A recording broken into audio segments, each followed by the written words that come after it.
Oke, jadi di video kali ini gue akan membahas satu kasus pewafatan yang cukup menghebohkan, di mana pelakunya ini adalah salah satu mantan finalis MasterChef di Malaysia pada tahun 2012. Gimana cerita lengkapnya? Langsung aja kita bahas. Oke, jadi kita mulai dari latar belakang pelaku ini dulu. Pelaku ini bernama Atikah Siti Nur Sikin, lahir pada tahun 1988 di Sabah, Malaysia. Nah, kita panggil aja namanya Atikah. Diketahui pada tahun 2012, Atikah ini mencoba mengikuti kompetisi memasak di MasterChef Malaysia. Berkat kemampuannya, ia berhasil masuk jajaran 10 besar. Tapi sayangnya, ia berada di posisi keempat dan tereliminasi saat masuk final atau top 3 MasterChef Malaysia Season 2. Dan pada saat itu juga usianya baru menginjak 24 tahun. Selain menjadi mantan finalis MasterChef, Atikah ini mempunyai profesi lain, yaitu sebagai insinyur. Ia juga merupakan lulusan mahasiswa pasca sarjana geologi di Universitas Sabah, Malaysia. Karirnya di MasterChef awalnya itu baik-baik aja, tapi semakin kesini karirnya pun semakin menghilang ketika dia memutuskan untuk menikah dengan seorang pria bernama Muhammad Amre Yunus berusia 40 tahun. Diketahui Amre Yunus ini berprofesi sebagai kontraktor. Nah, dari sini sebenarnya kita bisa menilai bahwa Atikah dan suaminya ini bisa dikatakan orang terpandang atau orang berpendidikan. Dan selama pernikahan, Atikah dengan suaminya dikaruniai 3 orang anak yang masih kecil-kecil. Nah, sekarang saatnya kita bahas latar belakang dari si korban. Diketahui korban ini bernama Nur Afiah Daeng Damin, berusia 28 tahun. Berasal dari Hila-Hila, Bulukumba, Sulawesi Selatan. Tapi dia sudah menjadi warga negara Malaysia. Walaupun menjadi warga negara Malaysia, Afiah ini mendapatkan suami berasal dari Indonesia. Dan pada akhirnya, Afiah pun mengajak suaminya untuk tinggal bersama di Malaysia. Nah, Afiah ini bekerja sebagai ART di apartemennya Atikah selama kurang lebih 2 tahun. Nah, sekarang kita masuk ke kronologi awalnya. Semuanya berawal pada tanggal 13 Desember 2021 lalu. Ketika itu, Atikah dan Amre Yunus pulang ke apartemen mereka yang berlokasi di Lido Avenue, Kota Kinabalu, Malaysia. Menurut pengakuan Atikah dan Amre Yunus, mereka berdua mengaku bahwa telah menemukan ART-nya tergeletak dengan kondisi telah wafat.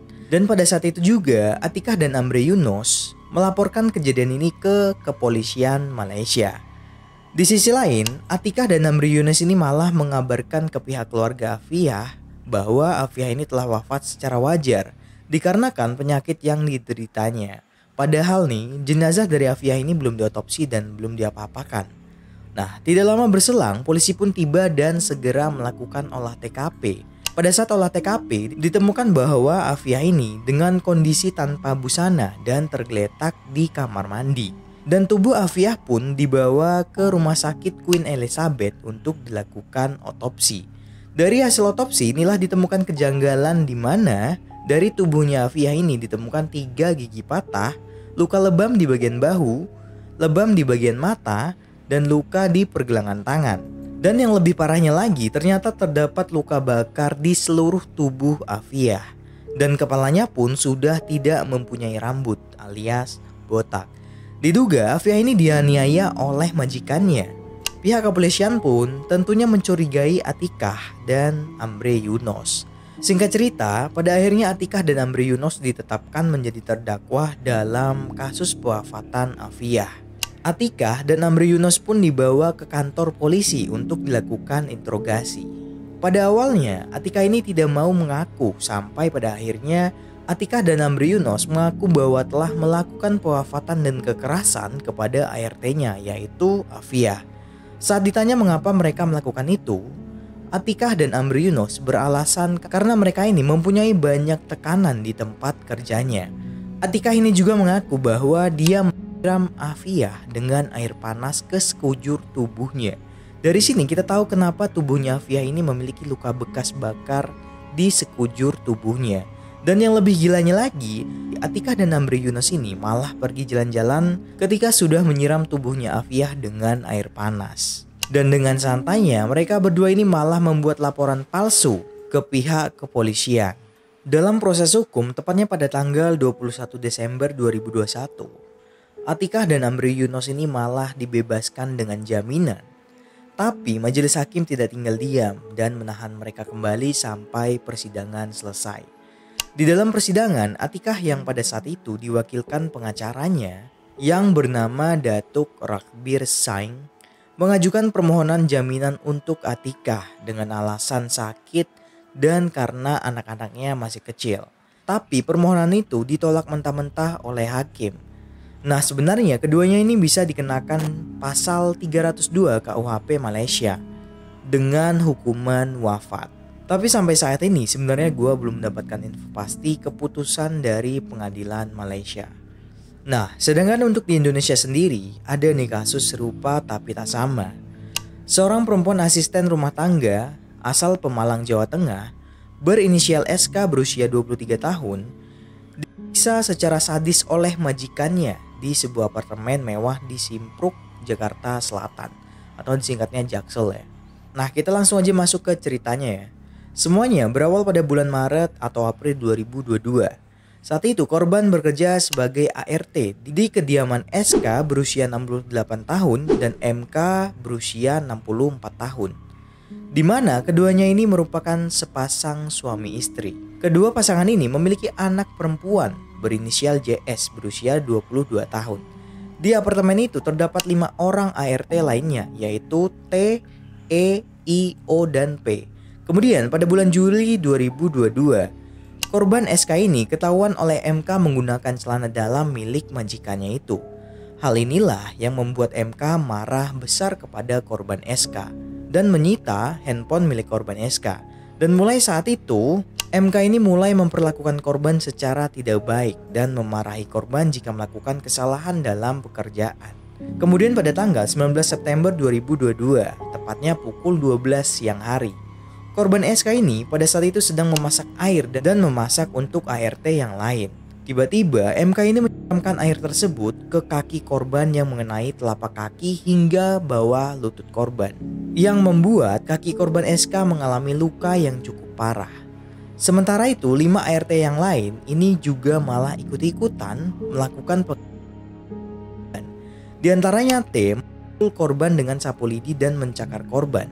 Bahkan yang lebih parahnya, MK ini menyuruh ART lainnya mengulek sambal untuk dibalurin ke semua tubuh korban SK sampai ke alat fit. Sedangkan O menampar korban menggunakan tangan. Bahkan korban SK ini sempat diborgol dengan rantai oleh MK dengan peralatan yang dibeli oleh suami MK yaitu SK. Satu lagi nih, E juga menyuapi korban cabai. Yang lebih gilanya lagi, MK ini menyuruh korban untuk memakan sendiri. Perlakuan ini dilakukan dari tanggal 18 September 2022 sampai 7 September 2022. Rupanya setelah mengalami penyiksaan, korban SK ini malah dipulangkan ke Pemalang melalui agensi penyaluran asistensi rumah tangga. Sesampainya di rumah, keluarga pun terkejut mengetahui tubuh anaknya penuh dengan luka. Korban SK pun harus menjalani perawatan di rumah sakit karena kondisinya sangat parah akibat penyiksaan. Pihak keluarga pun lantas melaporkan kasus SK ke Polres Pemalang.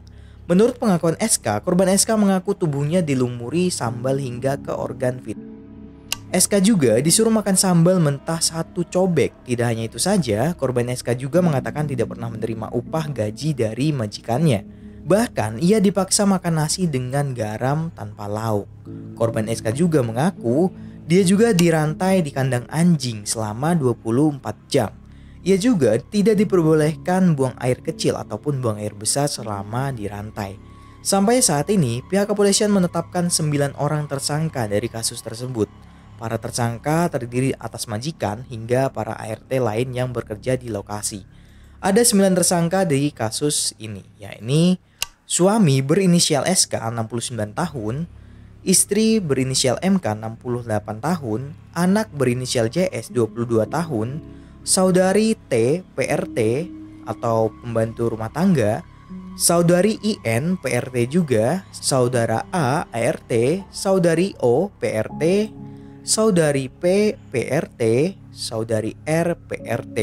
Nah, saking banyaknya gue bingung nih. Inisial semua 9 gak tuh?